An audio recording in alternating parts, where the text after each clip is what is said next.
బంగాళాఖాతంలో తీవ్ర అల్పపీడనం నేపథ్యంలో ప్రభావిత జిల్లాల కలెక్టర్లతో వీడియో కాన్ఫరెన్స్ ద్వారా అత్యవసర సమీక్ష నిర్వహించిన హోం విపత్తుల నిర్వహణ శాఖ మంత్రి అనిత. అనకాపల్లి ప్రతినిధి, అక్టోబర్ 22, సందేశం టైమ్స్. రాబోయే 24 గంటల్లో ఉత్తర తమిళనాడు, పుదుచ్చేరి, దక్షిణ కోస్తా తీరాల వైపు కదిలే అవకాశం.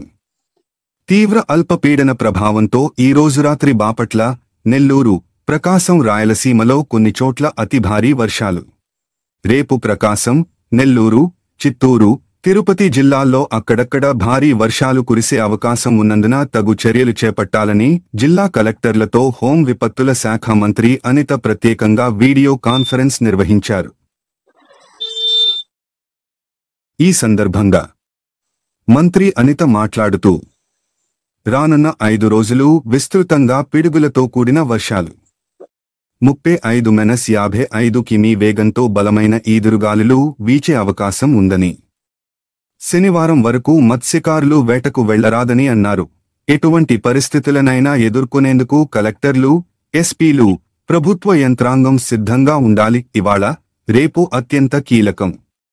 కలెక్టర్లు క్షేత్రస్థాయిలో అధికారులను అందుబాటులో ఉంచాలని ఆదేశం. ప్రాణ నష్టం జరగకుండా చూడాలి. ముందస్తుగా సహాయక చర్యల కోసం నెల్లూరులో ఎన్టీఆర్ఎఫ్, ఎస్డీఆర్ఎఫ్ బృందాలు, ప్రకాశం, కడప, తిరుపతి జిల్లాల్లో ఎస్డీఆర్ఎఫ్ బృందాలు మోహరింపు. ప్రజలకు ఎటువంటి అసౌకర్యం కలగకుండా చూడాల్సిన బాధ్యత మనందరిది అని అన్నారు. శిథిలావస్థలో, నిర్మాణాల్లో ఉండేవారిని సురక్షితమైన ప్రదేశాలకు తరలించాలని ఆదేశం. నెల్లూరు, చిత్తూరు, తిరుపతి వంటి పట్టణాల్లో డ్రైనేజీ బ్లాక్స్ క్లియర్ చేసుకోవాలని సూచించారు.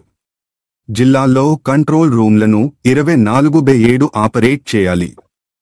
రోడ్డు మార్గాలకు అడ్డుగా విరిగిపడే కొమ్మలు, హోర్డింగ్స్ వెంటనే తొలగించేలా చర్యలు తీసుకోవాలి. గ్రౌండ్ లెవెల్లో విద్యుత్తు, పంచాయతీరాజ్, ఇరిగేషన్, ఆర్బీ, ఇతర శాఖల అధికారులు సమన్వయం చేసుకోవాలని అన్నారు. అనుకోని ఇబ్బందులు తలెత్తితే వెంటనే ఉన్నతాధికారులకు తెలియజేయాలని అన్నారు.